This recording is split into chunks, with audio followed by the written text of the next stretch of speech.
All right. Now for genetics, it's about cooking, just like in the kitchen. Sometimes it might be hot, but you keep aspiring. So for today's class, we are talking about the pool of genetics. That's why we are mixing the males and the females.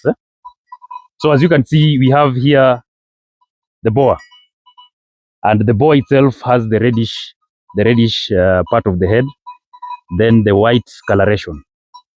Then the Kalahari has red. It's red in color. So they are feeding on some salt for mineral supplementation. So you realize that these particular goats, some are crossbreed. Like that one in particular is a crossbreeder, first generation. Then we have stud Savanna there at the back. Then we have the Red Kalahari. Now the Red Kalahari, this is like someone who is living in Kilimani and Lavington. There is no difference between a Boer goat, a Savanna goat, which is white, and a Red Kalahari. So the Red Kalahari itself, you realize that this is the favorite goat when you are looking at desert conditions, because Kalahari comes from the word itself, Kalahari desert. So when you are choosing the genetics, when you don't know between a Boer goat, a Red Kalahari, and Savanna, some depend with coloration. So if I am from Mukambani, whereby they love white goats, then I will look towards white pigmentation of using Savanna goat because of the pigmentation aspect. Then the Boer goats, those ones looking for purposes of improving the meat capacity. Now, when you look at local goats like this one, this is a Maasai goat which also has some depth. It's about genetic improvement. Now, as you can see, the way they tell you about the Boers, the Savannas, even the crosses are a little bit docile, not that wild. So when you are choosing these genetics, you must be able to learn that, number one, it's about the climatic condition, adaptability aspect. So adaptability aspect, you realize that like the Red Kalahari, they tend to do a little better in mixed environment of dry and as well as, like in Narok, the Red Kalaharis are doing so well. They don't have uptake of antibiotics whenever there is a slight change of climate.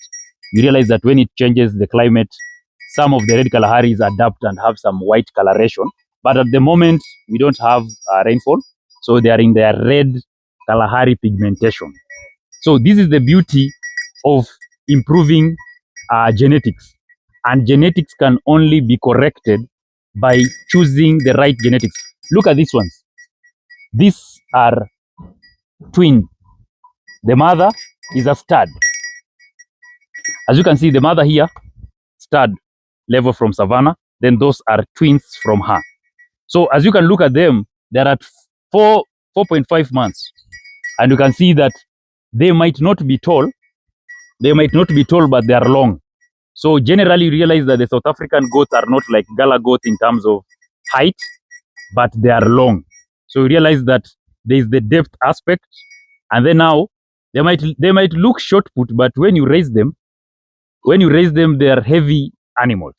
So when you're looking at conversion rate, it's about choosing the right genetics that can be able to do genetic breed improvement.